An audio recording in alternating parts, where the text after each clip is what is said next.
பார்வையாளர் அனைவருக்கும் தமிழம் மலையொலியின் அன்பு வணக்கம். இன்று நாம் பார்க்க இருக்கின்ற தலைப்பு நடிகர் விஜய் அவர்களினுடைய அரசியல் பாதையாக மாறுமா என்பது குறித்து நம்ம பேச இருக்கிறோம். அதேபோல் நடந்து முடிந்த கூத்து கமிட்டி கூட்டத்தினுடைய பின்னணி என்ன என்பது குறித்து நம்ம பேச இருக்கிறோம். இன்னும் சொல்லப்போனால் அந்த ஒரு இளைய சமுதாயத்தை ஒரு நாகரிகமற்ற அணுகுமுறை கொண்ட சமுதாயமாக மாற்றுவதனுடைய பின்னணி என்ன என்பது குறித்து நம்ம பேச இருக்கிறோம். தமிழக வெற்றி கழகத்தினுடைய கொங்கு மண்டலத்திற்கு உட்பட்ட கூத்து கமிட்டி கூட்டத்தை தமிழக வெற்றி கழகம் ஒரு தனியார் கல்லூரியில் ஒருங்கிணைத்திருந்தது. அந்த நிகழ்வுக்கு கலந்து கொள்வதற்காக அந்த கட்சியினுடைய தலைவராக இருக்கின்ற திரு விஜய் அவர்கள் சென்னையிலிருந்து கோயம்புத்தூரில் இறங்குறாரு. கோயம்புத்தூரில் இறங்கி கோயம்புத்தூர் விமான நிலையத்திலிருந்து தொடங்கி அவர் தங்கியிருந்த விடுதி வரை சென்றது. அது பிறகு விடுதியிலிருந்து கூட்டம் நடந்த இடத்திற்கு வந்தது. அடுத்த நாளும் அந்த கூட்டம் நடந்த இடத்திற்கு வந்தது. அடுத்த நாள் கூட்டம் முடிஞ்சு அவர் அந்த இடத்திலிருந்து விமான நிலையத்திற்கு சென்று சென்னைக்கு பறந்தது வரை அங்கு கோயம்புத்தூரில் நடந்த சம்பாஷணைகள் இருக்கு இல்லையா, அந்த சம்பாஷணைகள் வெகு மக்களினுடைய உளவியலுக்கு அல்லது ஒரு நாகரிகமிக்க சமுதாயத்தினுடைய பிள்ளைகளாக பார்ப்பதற்கு ரொம்ப சகிக்க முடியாத ஒரு சூழலை அங்கு உருவாக்கி இருந்தது. சரி, இது விஜய் அவர்களினுடைய அரசியல் நிலைப்பாடு, அரசியல் கட்சி, அவருடைய போக்கு, அவருடைய தத்துவம், அவருடைய எதிர்கால சிந்தனை, இது எல்லாத்தையும் விட்டுடுங்க. இப்போதைக்கு இந்த கூட்டத்திற்கான வழிகாட்டலை வழங்க வேண்டிய பொறுப்பும் கடமையும் யாருக்கு இருக்குது அப்படிங்கிற ஒரு கேள்வி இருக்குது. ஒரு நாகரிகமற்ற சமுதாயமாக வளருகின்ற சூழலை நம்ம எப்படி பார்க்குறோம், என்னென்ன காரணங்களாக அது பார்க்கப்படுகிறது அப்படின்னு நம்மளால் யூகிக்கவே முடியல. பார்த்த காட்சி பதிவுகளும் காணொலி பதிவுகளும் அத்தகையது. ஒருத்தர் என்ன பண்ணுறாருன்னா, ஒரு மனநலம் பாதிக்கப்பட்ட மாதிரி நடந்துக்கிறாரு. நல்ல பேண்ட் ஷர்ட் போட்டிருக்கிறாரு, நல்ல டிப்டாப்பாக இருக்கிறாரு. அவரை காவல்துறை பிடிச்சி, ஏன் இப்படி நடந்துக்கிறீங்க, நீங்கள் நல்லா தானே இருக்கிறீங்க, சுயசிந்தனையோடு தானே இருக்கிறீங்க, நீங்கள் எந்த ஊருக்கு போகணும், எங்கே போகணும்னு சொல்லுங்கள் அப்படின்னு எல்லாம் கேட்குது. இல்லைங்க, என்னை தலைவர் கண்டுக்காமல் போயிட்டாரு, தலைவரை என்னால் பார்க்க முடியல, தலைவர் என்னை பார்க்கவே இல்லை, இந்த ரெண்டு காரணத்திற்காகவும் எனக்கு இப்படி ஆயிடுச்சு, எனக்கு நான் என்ன பண்ணுறேன்னே தெரியல, இப்படி ஆயிடுச்சு எனக்கு, ஆனால் உறுதியாக நான் தமிழக வெற்றி கழகத்திற்கு நான் ஓட்டு போட மாட்டேன் இந்த வாட்டி அப்படின்னு சொல்கிறத நம்மளால் பார்க்க முடியுது. அவர் உண்மையிலேயே அவர் அந்த பிறழ்வுங்கிற நிலையில் இருந்து தான் அதை பேச முடிஞ்சதாக நம்மளால் பார்க்க முடிந்தது. அதன் பிறகு அந்த காவல்துறையினர் அவர் ஆசுவாசப்படுத்தி ஒரு இடத்துல உட்கார வச்சு, இதெல்லாம் ஒரு பெரிய விஷயம் இல்லைங்க, ஒரு கூட்டத்தில் இல்லாட்டினா அடுத்த கூட்டத்தில் நீங்கள் அவரை பார்த்துடலாங்க, நீங்கள் அதனால் கவலைப்படாதீங்க அப்படின்னெல்லாம் அவருக்கு ஆறுதல் வார்த்தை சொல்லி அனுப்பி வச்சதை நம்மளால் பார்க்க முடிகிறது. அதே போல் விமான நிலையத்திலிருந்து அந்த விடுதியை நோக்கி அந்த கேரவன் போய்கிட்டே இருக்குது. வெறும் கையை காமிச்சிக்கிட்டே இருக்கிறாரு. கையை காமிச்சிக்கிட்டே இருக்கும் பொழுது என்ன நடக்குதுன்னா, அவர் அந்த ஓப்பன், அதாவது மேலே இருக்கிற அந்த ஓப்பன் மூலமாக மேலே ஏறி நின்று எல்லாருக்கும் மேலே இருந்து கையை காமிக்கிறாரு. அப்போ கையை காமிச்சிக்கிட்டே இருக்கும் பொழுது அவர் சற்றும் எதிர்பாராத, அதாவது விஜய் அவர்கள் எதிர்பாராத சூழல்லேருந்து மரத்திலிருந்து ஒருத்தர் கேரவன் மேலே தொப்புன்னு குதிக்கிறார். குதித்து, நான் உங்களை பார்க்குறதுக்காக தான் நான் மரத்து மேலேயே நின்றுக்கிட்டு இருந்தேன். அதே போல் பார்த்திங்கன்னா அங்கே இந்த பக்கட்டும் பேரிகார்டு, இந்த பக்கட்டும் பேரிகார்டு, என்னை யாருமே விடலை, நான் உயிர் போனாலும் பரவாயில்ல, உங்களை பார்த்துட்டு போகணுன்னு சொல்லிட்டு தான் நான் குதித்தேன் அப்படின்னு சொல்லி கேரவானில் குதிக்கிறாரு. கேரவானில் குதித்த அவரை இவர் தான் தலையை துண்டு போட்டிருக்கிறார் இல்லையா, இந்த துண்டை எடுத்து ஒன்றை மாட்டி விட்டு அவருக்கு மாட்டி விடுறாரு. அப்போ என்ன பண்ணுறாருன்னா, அந்த கேரவான் மேலே நிற்கிறவர் இந்த விஜய் மீதான அட்டென்ஷனை குறைக்கிறதுக்காக அப்படி எப்படி கை கால் ஆட்டி இதுங்கிறாரு பண்ணுறாரு. அதன் பிறகு அந்த பவுன்சர்களால் அவர் பிடிச்சு தரையிறக்கப்படுகிறார் ஒருத்தர். இப்போ இந்த நிகழ்வு நடந்து கொண்டே இருந்தது இல்லையா, இந்த நிகழ்வு நடந்து கொண்டே இருக்குது. நடந்து கொண்டே இருக்கும் பொழுது இவரை பவுன்சர் பிடிச்சி கீழே இறக்குறாங்க. இன்னொருத்தர் மேலே ஓடி வந்த கேரவானில், ஓடிக்கொண்டு இருக்கின்ற கேரவானில் எதை பிடிச்சி ஏறினாருன்னே தெரியல, இன்னொருத்தரும் ஏறிட்டார். அவரும் என்ன பண்ணுறாரு, இவர் துண்டை போடுறாரு, அவர் துண்டை போடுறாரு. அந்த நிகழ்வை விஜய் அவர்கள் கண்டிக்கலை. அந்த இடத்துல ஷாக்கிங் ஆகலை, அதிர்ச்சி ஆகலை. அதன் பிறகு இவர் இயல்பாகவே அதை எடுத்துக்கிறாரு. அவரும் துண்டை போட்டுட்டு துண்டை வாங்கிக்கிட்டு போகிறாரு. அதன் பிறகு கேரவான் இன்னும் கொஞ்சம் தூரம் போய்கிட்டே இருக்குது. ஒரு மூலையில் போய் திரும்புகிற இடம், ஒரு மகேந்திரா தார் வண்டி நிற்கிது. அந்த மகேந்திரா தார் வண்டி டாப்பில் ஒரு அம்மா நிற்கிறாங்க. ஒரு அம்மானா ஒரு 30 to 40 வயசு மதிக்கத்தக்க ஒரு பெண்மணி நிற்கிறாங்க. பெண்மணி நின்றுட்டு கையில் பூச்செண்டு இருக்கு இல்லையா, அந்த பூச்செண்டை சுற்றிக்கிட்டு இருக்கிறாங்க. சுற்றிக்கிட்டு இப்படியே சுற்றிக்கிட்டே இருக்கிறாங்க. அவர் வந்து இவங்கள பார்க்கணுங்கிறது வரலையும் வெயிட் பண்ணுறாங்க. அவர் அங்கிட்டெல்லாம் கையை காமிச்சிட்டு இந்த அம்மா இருக்கிற பக்கத்து திரும்புகிறாரு. திரும்பினவொடனே கையில் இருந்த பூச்சண்டை தூக்கி அவர் மேலே வீசுகிறாங்க. அவரும் வாங்கிக்கிட்டு சிரிச்சுக்கிட்டு இப்படிங்கிறாரு. ஒரு நாகரிகமான சமுதாயம் செய்கின்ற செயலா அப்படிங்கிறத நீங்கள் இதெல்லாம் ஒரு சில காட்சிகள் தான். அதன் பிறகு இங்கேருந்து போகுது. அங்கே வந்து அந்த கல்லூரியினுடைய வாசல் வந்து மூடப்படுகிறது.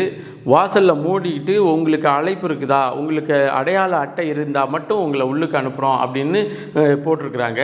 அதன் பிறகு ஒவ்வொரு மூளைக்கும் வந்து பவுன்சர்கள், ஒவ்வொரு மூளைக்கும் பவுன்சர்கள், ஒரு 100 பேர் பவுன்சர்களை இறக்கி இவங்களை கண்ட்ரோல் பண்ண பார்க்குறாங்க. அந்த கண்ட்ரோல்லலாம் யாரும் அடங்கலை. திமுன்னு உள்ளுக்கு போயிடுறாங்க. அது ஒரு பக்கம். அதே போல் அந்த நிகழ்ச்சி நடந்த இடங்கிறது வந்து ஒரு தனியார் கல்லூரியாக இருந்தாலும் அந்த தனியார் கல்லூரிக்கு பக்கத்தில் இருக்கிற பகுதியையும் இவங்க வந்து பேரிகார்ட் போட்டு மூடிட்டாங்க 2 நாள். அந்த பக்கத்து இருக்கிற ஒரு 400 குடும்பம் வந்து தன்னுடைய அன்றாட வாழ்க்கைக்கு ஒரு இடத்துலேருந்து இன்னொரு இடத்துக்கு நகர முடியாமல் இருக்குது. நகருவதற்கான ஒப்புதல் கேட்க முடியல.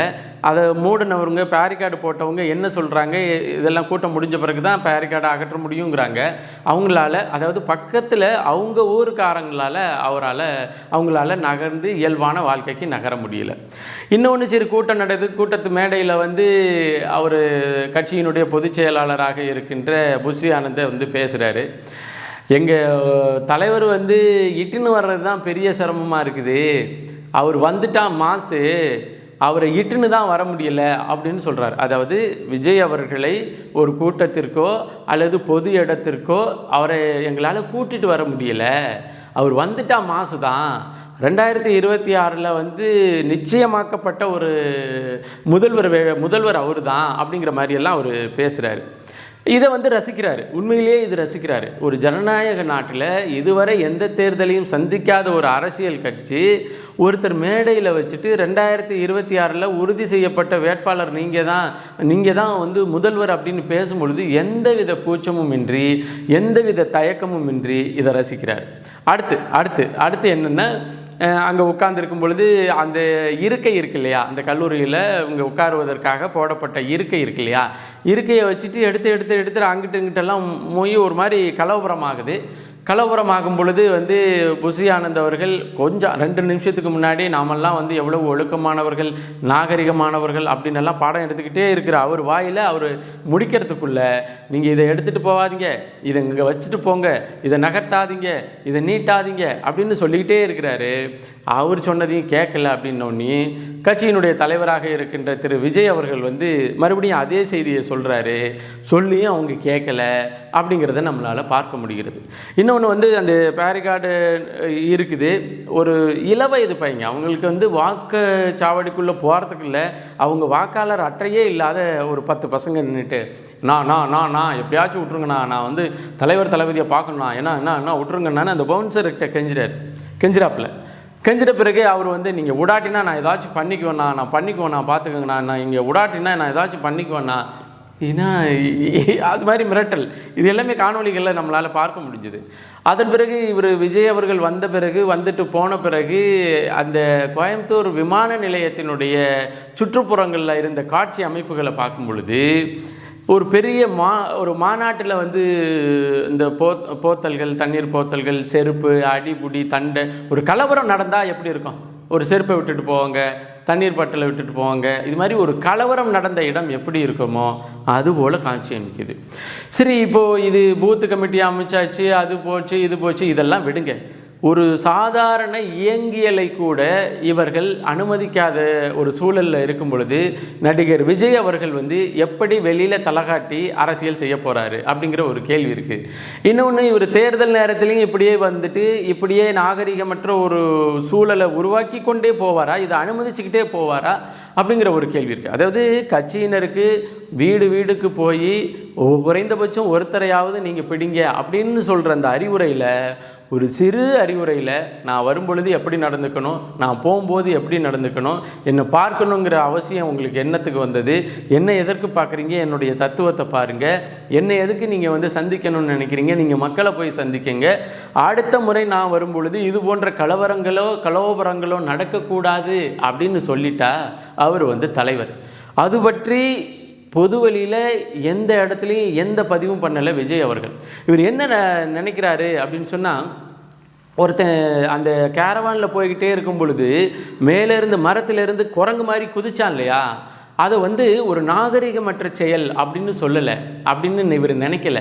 இவர் என்ன நினைக்கிறாருன்னா, நாம் இந்த அர்ப்பணிப்பு கூட செய்து நம்மளை பார்க்கணும் அப்படிங்கிற அளவுக்கு நம்ம உயர்ந்தவர் அப்படிங்கிற போதை தலையில் ஏறி இருக்கு. நான் அப்படி தான் சொல்லுவேன். அரசியல் ஒரு நாகரிகமற்ற சூழலில் அல்லது நாகரிகமற்ற சமுதாயத்தை மூலதனமாக வைத்து நகர்த்த வேண்டியது ஒரு போதையாக தான் நம்மளால் பார்க்க முடியும். அப்போ என்னென்ற இந்த நம்ம ஒரு கோட் ஆஃப் கான்டாக்ட் இருக்குது, ஒரு ஒழுக்க நெறிமுறைகளை நமது பிள்ளைகள் பின்பற்றலையேங்கிற எந்த கவலையும் இல்லை. அந்த இடத்துல நாம் எவ்வளோ பெரிய ஆள், உயிரை பணிய வைத்து ஓடுகின்ற வாகனத்தில் ஒருத்தன் இறங்கி குதிச்சாவது நம்மளை பார்த்துடணும்னு நினைக்கிறான் மத்தியா, நாம் எவ்வளோ பெரிய ஆள் அப்படிங்கிற என் நினைப்பை தாண்டி விஜயினுடைய முகத்தில் வெளிப்பட்ட உணர்ச்சிகளில் வேறு எதையும் என்னால் பார்க்க முடியல. அதே போல் அந்த ஒரு அம்மா நம்ம வீட்டுக்கு வர்றவனை பத்திரிக்கை வைக்கிறவனை உட்காந்துட்டு பத்திரிக்கை வச்சா இன்னும் அவ்வளோ பெரிய ஆளா நீ பத்திரிக்கையை உட்காந்துட்டு வைக்கிற அப்படின்னு நம்ம சொல்லுவோம். அதே போல் ஒரு வாட்ஸ்அப்பில் பத்திரிக்கையை வச்சாட்டா நம்ம என்னடா நேரில் குடும்ப பத்திரிக்கையை வைக்காமல் வாட்ஸ்அப்பில் வச்சுருக்கிறேன் நான் வரமாட்டேன்னு சொல்லி திட்டுவோம். அப்படியெல்லாம் கௌரவம் பார்க்குற நம்ம இந்த சூழலில் ஒரு அம்மா மகேந்திரா தார் மேலே ஏறி நின்றுக்கிட்டு ஒரு பூச்சண்டை சுற்றி இவர் மூஞ்சில் வீசுது, இவர் வாங்கிக்கிட்டு சிரிக்கிறாருங்க. இதை எப்படி, இது ஒரு நாகரிகமற்ற அணுகுமுறைங்க, இதை எப்படிங்க நீங்கள் செஞ்சீங்க, பகுஜன் சார் எப்படிங்க அனுமதிச்சாங்க, எதுக்குங்க இதெல்லாம் நீங்கள் அனுமதிக்கிறீங்க, எதுக்கு இந்த இடத்துல நீங்கள் சரி செய்யாமல் விட்டீங்க அப்படிங்கிற கேட்கின்ற எந்த கேள்வியையும் திரு விஜய் அவர்களினுடைய முகத்தின் உணர்ச்சியில் நம்மளால் பார்க்க முடியல. அதை ரசிக்கின்ற போக்கை தான் நம்மளால் பார்க்க முடிகிறது. இப்போ இது எங்கே போய் முடியும்? இதாவது ஒரு பொது இடத்துல எப்படி நடந்து கொள்ள வேண்டும், ஒரு அரசியல் கட்சியினுடைய தலைவர் வரும் பொழுது எவ்வாறு நடந்து கொள்ள வேண்டும், அதே போல் நம்மளுடைய இந்த செயலை பார்த்து தானே பக்கத்தில் இருக்கின்ற நமது கட்சியை சாராதவர்கள் நமக்கு வாக்களிக்க போகிறாங்க. நாம் இப்படி பைத்தியம் பிடிச்சவங்க மாதிரி நடந்து கொண்டு இருந்தோம்னா நம்மளை பார்த்து பக்கத்தில் இருக்கிற சமுதாயங்கள், பக்கத்தில் இருக்கின்றவர்கள், அறம் சார்ந்து வாழக்கூடியவர்கள் அல்லது அமைதியாக இருந்துட்டு தேர்தலை போகும்போது தேர்தல் நடக்கும் பொழுது தன்னுடைய வாக்கை செலுத்த வேண்டும் என்று இருப்பவர்களினுடைய மனநிலை என்னமாக மாறியிருக்கும் அப்படிங்கிற எந்த கவலையும் இல்லாமல் நான் பெருசாக மதிக்கப்படுறேன் அப்படிங்கிற ஒற்றை அரசியல் போதையை தாண்டி இது போன்ற நிகழ்வுகள் நடப்பதற்கு வேறு எந்த பின்னணியும் இல்லை. இப்போது ஒருத்தன் வர்றான், அவன் மேலேருந்து ஏறி குதிக்கும் பொழுது ஏதோ ஒன்று முன்னாடி குதிச்சிட்றான் அல்லது பின்னாடி குதிச்சிட்றான். முன்னாடி குதிச்சிருந்தா வெயிலில் மாட்டி செத்துருப்பான், பின்னாடி குதிச்சிருந்தா காலு கை உடஞ்சி செத்துருப்பான். ரெண்டில் ஏதோ ஒன்று தான் நடந்திருக்கு. அவன் கரகம் நேரடியாக விழுந்துட்டான். விழுந்த பிறகு அவனுக்கு நீங்கள் என்ன மாதிரி புத்திமதி சொன்னீங்க? இன்னும் பார்த்தீங்கன்னா அவருடைய வாகனம் வந்துக்கிட்டு இருக்கும் பொழுது ரோட் ஷோவில் பைக்கை தாறுமாறாக ஓட்டி கீழே நடு ரோட்டில் சாஞ்சு எத்தனை பேர் அடிபட்டாங்க, எத்தனை பேர் ஒரு கட்சி தலைமைக்கு தன்னுடைய வருகைக்காக எத்தனை பேர் அடிபடுறாங்க, இத்தனை பேர் இப்படி பண்ணுறாங்க, மேலேருந்து குதிக்கிறாங்க. இதுக்கு என்ன காரணம், இதை எப்படி சரிப்படுத்தணும் அப்படிங்கிற அடிப்படை அறிவு இல்லாமல் நான் அப்படி நான் இப்படி செய்ய போகிறேன், என்னை தாண்டி ஒன்றும் இல்லை, அவன்ல இவன்லன்னு பேசுகிறதெல்லாம் ஒரு பேச்சா அப்படிங்கிற ஒரு கேள்வி இருக்குது. இப்போ என்னென்னா, இந்த ஒரு அரசியல் நாகரிகமாக ஒரு தலைமுறை வளர்ந்து கொண்டு வரும் பொழுது அந்த இடத்துல திரைக்கவர்ச்சியோட ஒருத்தரை கொண்டுட்டு விட்டு அரசியலில் நாகரிகமே இல்லாட்டினாலும் சரி திரைக்கவர்ச்சி ஒன்று போதும் அப்படிங்கிற ஒரு நிலையில் ஒருத்தரை கொண்டுட்டு போய் இப்படியே ப்ரொமோட் பண்ணிகிட்டு இருக்கிறது எவ்வளவு அருவருப்பான எதிர்கால தலைமுறையை உருவாக்கும் என்ற கேள்வி நமக்கு இருக்கின்றது. உண்மையிலேயே இந்த போதை, இந்த அரசியல் போதை இருக்கு இல்லையா, இந்த போதை எப்போ பாதையாக மாறும்னா, தன்னுக்கிட்ட இருக்கின்ற அல்லது தன்னை பார்க்க வருகின்ற அல்லது தன்னை பின்தொடர்கின்ற ஒரு கூட்டத்திற்கு பொதுமக்கள்கிட்ட எப்படி நடந்துக்கணும், பொதுமக்களுக்கு என்ன மாதிரியான சேவை செய்யணும், ஒரு கட்சியினுடைய தலைமை பொது தளத்திற்கு வரும் பொழுது அவருக்கும் தொண்டருக்கும் இடையிலான உறவுகள் எப்படி இருக்கணும், என்ன மாதிரி நடந்து கொள்ள வேண்டும் என்ற எந்த போதனையும் செய்யாமல் எந்த வழிகாட்டு பாதையையும் கொடுக்காமல் அவர்களை இன்னும் அதாவது நாகரிகமற்ற ஒரு தலைமுறையாகவே வளர்த்துட்டு கூத்தடிக்கிறதுக்கும் விசில் அடிக்கிறதுக்கும் விஜய்னா உயிரை கொடுப்பேன் அப்படின்னு சொல்கிறதுக்கும் விஜயே கடவுளே என்று கோஷம் போடுவதற்கும் வளர்த்து விட்டுட்டு போனோம்னா அது வந்து நமக்கு இருக்கின்ற அரசியல் போதைன்னு தான் நம்ம காரணம். இவர்களுக்கு பாதையை காட்ட வேண்டிய பொறுப்பு கடமை யாருக்கு இருக்குது அப்படிங்கிற கேள்வி இருக்கே. உண்மையிலேயே வந்து ஓரளவு நல்ல நிதானத்தோட நல்ல சிறப்பான ஒரு அரசியல் கட்டமைப்பை உருவாக்கினார். அதாவது அவருடைய கொள்கை கோட்பாடு என்ன வேணாலும் இருக்கலாம். நடிகர் விஜயகாந்த் அவர்கள் வந்து ஓரளவு நல்ல கட்டமைப்போடு இது போலலாம் விஜயகாந்த் வந்து அரசியல் செய்யும் பொழுது இப்படி தூக்கி போடுறது, இப்படி நக்கி போடுறது, இப்படி சொலட்டி போடுறது, இப்படி ஏறி குதிக்கிறது, இப்படி எகிரி தாவுறது, அதுமாரி எதுவுமே இல்லாமல் தான் அவருடைய அரசியல் பயணங்கள் இருந்தது. ஆனால் அப்படிப்பட்டவரையே வந்து ஏதாவது அவருடைய அந்த ப்ரெஸ் மீட்டில் கோவப்படும் பொழுது அந்த காட்சிகளை மட்டும் எடுத்து அவரை வந்து ஒரு நகைச்சுவை சார்ந்த ஒரு அரசியல்வாதியாக பொதுத்தளத்தில் கட்டமைச்சு விட்டது இந்த திராவிட முன்னேற்ற கழகத்தினுடைய மீடியா லாபிக்கள். ஆனால் இதெல்லாம் பார்த்துட்டு தானே இருக்கிறாப்புல. நம்ம விஜய் மீது அக்கறையாக கூட நம்ம இதை நீங்கள் சொல்லலாம். இதெல்லாம் பார்த்துட்டு இதெல்லாம் பெரிய ஒரு நகைச்சுவையாக நாளைக்கு மாறப்போகுதே அப்படின்னுங்கிற ஒரு கரிசனம் கூட விஜய்க்கு இல்லாட்டினா அதுக்கு நம்ம என்ன செய்கிறது அப்படிங்கிற கேள்வி இருக்குது. உண்மையிலேயே அந்த 2 நாட்கள் கோயம்புத்தூரில் நடந்தேறிய சம்பவங்கள் அனைத்தும் ஒரு நாகரிகம் உள்ள சமுதாயத்தினுடைய பிள்ளைகளால் நடத்தப்பட்டவையாக நம்மளால் பார்க்க முடியலை. ஒரு பூத்து கமிட்டினா 294வது பூத்து, இதுக்கு நீ தான் கமிட்டியா, நீ மட்டும் வா. கோயம்புத்தூரில் ஒரு 1000 பூத்து இருக்குமா? 1000 பூத்து இருக்குமா?